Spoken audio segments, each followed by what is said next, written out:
आरोग्यावरचं नाटक सादर करा. या रे या सारे या, मानसिक आरोग्यावरचं नाटक सादर करा. मानसिक आरोग्यावरचं नाटक सादर करा. आपण इथे आलेलो आहेत एका महत्त्वाच्या विषयासाठी. हाच महत्त्वाचा विषय म्हणजे मानसिक आरोग्य. मानसिक आरोग्य म्हणजेच मेंटल हेल्थ. कसं आहे ना, आपल्याला सगळ्यांना माहिती, विद्यार्थ्यांवर पुस्तकं, परीक्षा, जबाबदाऱ्या ह्याच्यावर किती तणाव पडतो. मग आपण आता आज हेच एका नाटकच्या रूपात बघणार आहोत. तर चला जाऊया आपण मेडिकल स्टुडंट्सच्या जीवनात. तर सर्वात आधी आपण बघणार आहोत की संगत ह्या गोष्टीचा, वाईट संगतचा किती वाईट परिणाम पडू शकतो.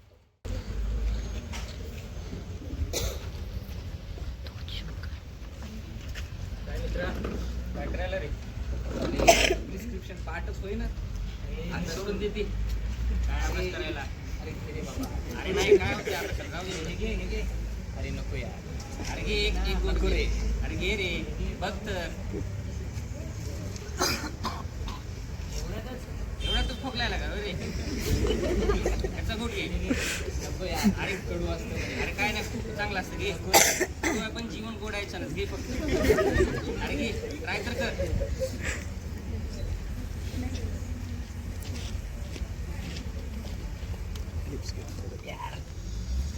काय झालं? चकना घे. काय होत नाही.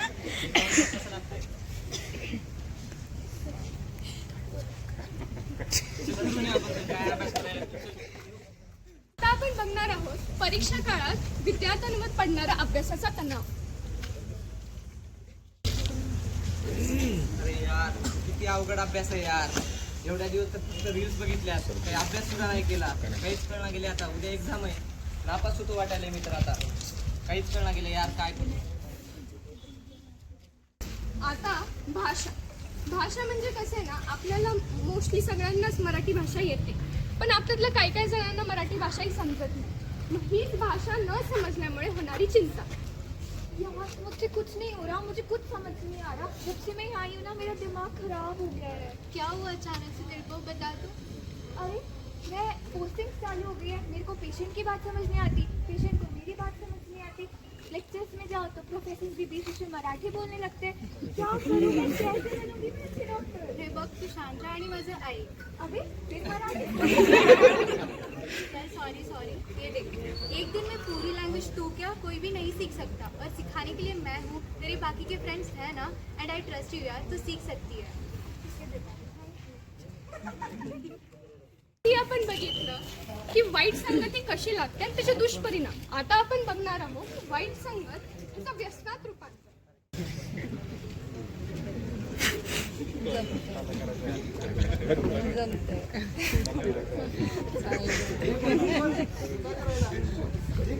अरे बाबा, पिऊ दे ना थोडस. सोड रे सोड. वेळा झालास का? दारू आपल्या शरीरासाठी चांगली नसते, माहित नाही का तुला? अरे बाबा, ही बॉटल ताण कमी होण्यासाठी घेत होतो, पण आता वाटतं हेच आयुष्य.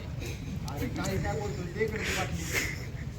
अरे अरे पिऊ दे त्या ना. अभ्यासामुळे तुझा अभ्यास तर दारू पिल्यामुळे तुझा अभ्यास तर होतोय का? आणि ज्या मित्रांनी तुला हे दारू शिकवत ते सुद्धा आता सोबत नाही. करू नको हे असं. अरे कोणाला शिकवायला तू? दे रे बाबा, पिऊ दे.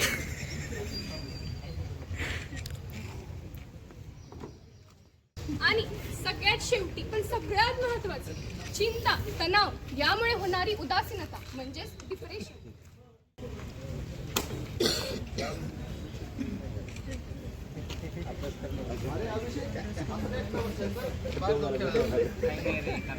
निकाल लागला, नापास झालो यार मी. अरे मग काय झालं, एका पेपर मध्ये काय टेन्शन घ्यायचं. पास झाला, काय सांगू यार मी आता, मला काहीच कळणार गेले. अरे एवढं टेन्शन नको घेऊ, काय नसतो, जाऊ दे. नाही यार, पण मी घरच्यांना काय सांगू, मी अभ्यासही केला नव्हता. मला फक्त मोबाईलचे रील डोक्यात यायला जाता, मला काहीच कळणार गेले मी काय करू आता.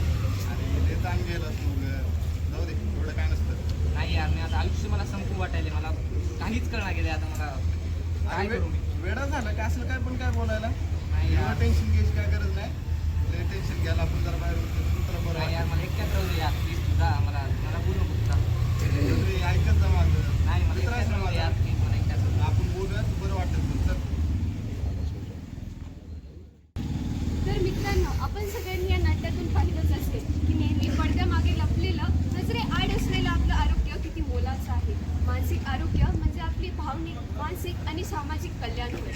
आपला जेव्हा एखादा शरीराचा भाग दुखत असतो किंवा नीट काम करत नाही, आपण डॉक्टरांकडे जातो. पण तसंच जेव्हा एखाद्याचं मन बरं नसतं, तेव्हा का आपण समजून घेत नाही की तेही चुकीचंच आहे. आजकालच्या बदलत्या काळानुसार आपल्याला हे समजून घेण्याची गरज आहे. मानसिक आरोग्य यालाही तितकंच महत्त्व देण्याची गरज आहे. मानसिक आरोग्य म्हणजे फक्त आजारी नसणे नाही, तर आपल्या तणावाला योग्य प्रतिसाद देणे, आपल्या भावनांना समजणे, त्यांच्यावर योग्य प्रतिसाद देणे हे आहे. गरज पडेल तेव्हा योग, समुपदेशन तसेच आपल्या मित्रपरिवारांचा आधार घेणे आहे. हे सर्व लोक आपल्यासाठी औषध नाही तर त्यापेक्षाही अधिक महत्त्वाचे असतात. याच अनुषंगाने आपल्या येथील मेंटल हेल्थ लॅब तसेच छात्र मानस कक्ष याची स्थापना करण्यात आली.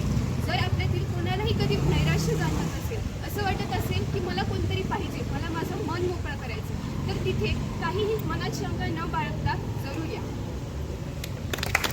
तर कमी मार्क पडले किंवा आपला वेळ थोडासा चांगलं चालू नाही किंवा एखादी भाषा समजत नाही, त्यामुळे उगा नैराश्य बाळगून किंवा टेन्शन घेत बसणे किंवा व्यसनहारी होणे हे यातून बाहेर पडण्याचा उपाय मुळीच नाही. एकमेकांशी बोलायला हवं, एकमेकांना समजून घ्यायला हवं आणि मन मोकळं करायला हवं. म्हणतात ना, शेअरिंग इज हिलिंग. आणि दुःख वाटल्यानेच कमी होते.